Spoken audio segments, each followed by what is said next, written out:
Hey everybody, this is D Hunter, bringing another action figure review. Today, we're going to look at the McFarlane DC Multiverse DC Classics The Question. This is a character I've wanted since McFarlane started the line, and it's about time they finally made one. Of course, they decided to make this fan-favorite character a Platinum Chase variant. I want to give a huge shout out to my boy Corey for finding this for me at Walmart. I've been shopping at the Corey Mart. So let's take a look at the packaging. As you can see at the top, 22 Moon parts, McFarlane Toys, ages 12 plus. DC Multiverse, The Question. McFarlane Platinum Edition. Platinum figures are either hard to find variants or just made in fewer numbers. One side of the package says The Question, DC Classic. Other side, The Question. At the bottom, there's his barcode if that helps anybody. And at the back, here he is posed up from the comics. So with no further ado, let's open him up. Alright. Now that we have this figure out of the package, here he is with all his accessories laid out. And that was kind of a joke, as he comes with absolutely no accessories. Yeah, display stand, collector's card, but no character-specific accessories. And honestly, I can't really think of anything great for him. Before we take a look at those, let's talk about and check out this figure. So this is The Question. His real name is Vic Sage. Originally, he was sort of an investigative journalist, and he put something on his face called pseudoderm. It's sort of like a fake skin, and give him a blank face, and that way he could go out and do things anonymously. He ended up becoming sort of a conspiracy type guy, always asking, quote unquote, the question, and he's sort of a fan favorite. I always liked him. He has some strong ties to Gotham City. Not exactly a Batman character, but definitely sort of loosely affiliated. He did pass away at one point and was replaced by Montoya as the second Question.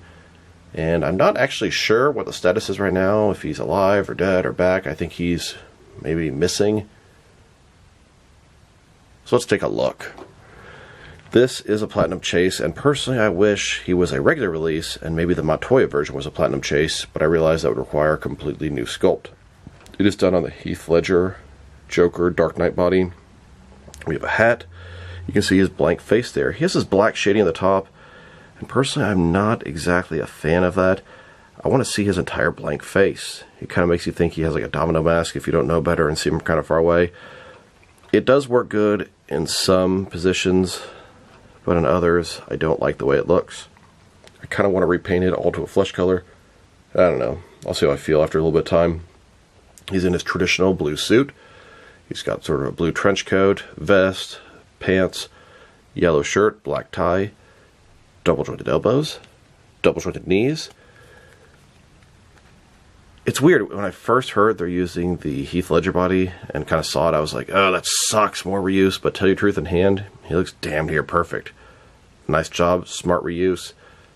And a closer look at his face and head sculpt. Like I said, I definitely have mixed feelings on that shading. First thought was, yuck, I don't like it, but in hand, it's maybe growing on me a little bit. But I would prefer not to have it. Sort of the whole signature thing of the Question here is his blank, weird-looking face, and I would like to see the whole thing. You can't really tell what's going on with his eyes here, but they're completely filled in, just like his mouth. Totally getting Dick Tracy vibes off this guy. It looks really nice. Really pleased with how it turned out. Now for his accessories. Here's his display stand. Typical McFarlane display stand we've seen a million times before. It's very thin, very basic. Here's his collector's card. As you can see, it's an image of The Question. Question marks all around him. The Question DC Classic. On the backside there is a description. It's kind of a weird description. It's sort of describing the second Question replacing him. Not sure why they didn't just give Vic's origin story here, but whatever. Now to check out the differences and reuse between The Question and the Heath Ledger Joker. So, obviously, the heads are totally different. But as you go further down, the torso, the tie, the vest, 100% the same. The arms down to the hands, the same. From the waist down, the same. The shoes are the same. They are 100% the same figure, besides the head and the paint job. And you know what? I didn't think it was going to work when I first saw it in hand. I think it works fantastic. All 6 of these figures utilize the same base body based off the Dark Knight Joker. Now that we've taken a pretty good look at the figure and his lack of accessories, let's check out his height. from bottom to the top of his hat, standing about 7.3 inches tall, which can translate to 18.5 centimeters. And if the top of his hat is 7.3 inches tall, top of his head is probably like 7.1, maybe 7.2. And for his articulation, starting with his head, of course, you can rotate side to side. You can look up and down about that much. You can tilt his head from one side to the other. Shoulders on a ball joint goes out about 90 degrees. Up, down, around, all that good stuff. He does not have the typical butterfly brain because the jacket covers up that gap. Bicep cut below that. Double jointed elbows. His wrist can rotate and it's hinged. His torso has some articulation there, but it's a soft goods overlay and pretty much makes it all useless. Ball joint in the waist, rotate around, forward and back. Legs, completely just splits, McFarlane style hip joints. Rotation is almost non-existent, very minimal. Legs go forward about that far, back not much. Double jointed knees, and his ankle. Forward and back, rotate, tilt, rock, and toe articulation. Here's the question, going over a police murder scene in the streets of Gotham City. He sees connections and conspiracies where others do not. He could probably tie this murder to the JFK assassination, or the murder of Thomas and Martha Wayne. Now let's check them out, next to some other action figures, starting off with some other question figures. Here's McFarlane's question, next to the Mattel DC Universe Classics version. Which one do I like better? I don't know. I like the McFarlane one quite a bit, but the Mattel one has been a favorite of mine for a really long time. I think the Mattel one is a slightly better figure, but the McFarlane one is in the scale that I prefer. And here he is, next to a few different Renee Montoya figures. Now, they only made one official Renee Montoya. That's the one on the far left from DC Direct Batman the Animated Series.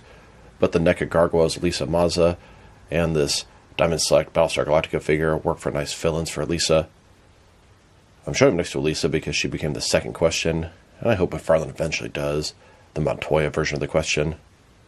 Then, next to several different Rorschach figures from Watchmen by Mattel and DC Direct. The question always sort of reminded me of Rorschach. Their personalities are not the same, but they have a similar outfit, the hat, the trench coat, and the lack of a face. And now, next to the Shocker Toys, Dick Tracy the Blank. The question and the Blank pretty much have the exact same sort of look and gimmick to them.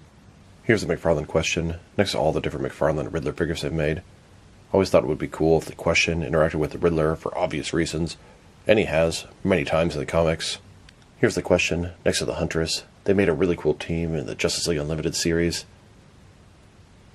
The question was voiced by one of my favorites, Jeffrey Combs in JLU. Here's the question, next to the three Jokers, Comedian Joker. They both have hats on, they both have that shading, little shadow underneath the hats. And in both instances, I wish they didn't. And since this Cyborg Superman is a Platinum Chase variant, I wanted to take a look at all the different McFarlane DC Multiverse Platinum Chase variants out there. Here are all the sort of older Platinum Chase variants. Gold, bronze, unpainted, and then some newer versions. And here are all the recent release Platinum Chase variants. I have quite a few, but there's still quite a bit I'm missing as well. I'm currently looking for 1 Collector's Edition Red Hood, 1 Collector's Edition Ragman, 2 Collector's Edition Clock Kings, 2 Collector's Edition Dark Knight Returns Batman, 2 Collector's Edition Huntress, 2 Collector's Edition Green Lantern Corps figures, 1 Jonah Hex, 2 Page Puncher Damian Wayne, 2 Page Puncher Deathstrokes, and 1 Effigy. If anybody out there could give me a lead on where I'm able to get one for a reasonable price, or can possibly help me out, it is much appreciated. Now let's check him out, next to some other recently released McFarlane DC Multiverse figures. Here he is, with the rest of his wave. The Question and Shiny Knight. I'm still looking for Effigy. This is the most recent Platinum Wave. Here's the Question, next to the Dawn of the DC Red Hood, and the DC Rebirth Cyborg. And here he is, next to the Page Puncher Damian Wayne Robin, and Rebirth Deathstroke. Then, next to the McFarlane Toy Store exclusive Jonah Hex.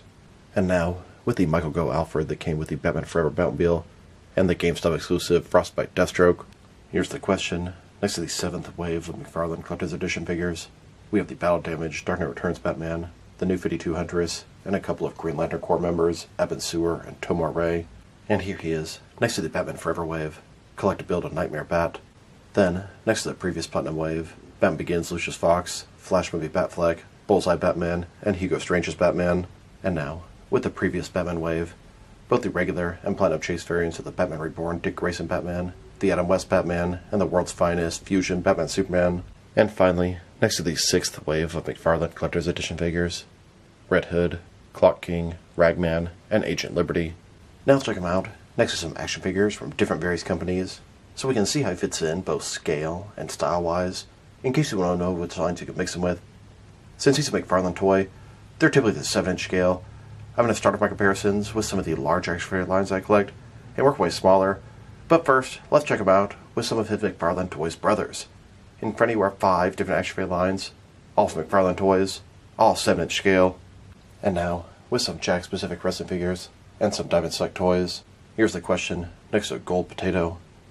And here he is, next to some DC Direct and NECA figures. Then, with both some Mattel and Jazzwares wrestling figures. And now, with some Mezco and Mattel DC figures. Next, with some Mafex and Hasbro Marvel Legends. And finally, with some SH Figure Arts and Jazzwares Fortnite figures. So overall, this is a fantastic question figure. When I first saw the reuse with the Heath Ledger Joker, I was like, again, reuse. I thought the body was going to be too stiff and thick, but honestly, in hand, I think it looks great. This is what I call smart reuse. I have no problem with what they did executing this figure. He has no accessories, and that's slightly disappointing, but I can't even think of one thing I would want him to come with. Maybe a newspaper, I don't know. Sculpt and paint job, excellent, no issues there, except I'm not a big fan of that black shadow on the top of his face. I want to see the full, blank, questioned face. And you can't really tell what's going on in the eyes, but he has no eyes. That's sort of part of the weird look of his. And that shadow kind of ruins that. I get what they're doing. They're giving you a shadow from his hat down, and it can look really cool from some angles, but others, not so much. If I were to rate this figure, give him a 7.5 out of 10. If he didn't have that shading, I'd probably give him an easy 8. Shading, not a huge deal, but definitely sort of bothers me. So this is D Hunter. Thank you guys for watching this video. If you liked the video, press like below. If you have anything you want to say about the video, add to the comment section. If you want to see additional action figure reviews from me, press subscribe. I do appreciate when you do that. Once again, this is D Hunter. Thank you for watching this video, and I'll talk to you guys real soon.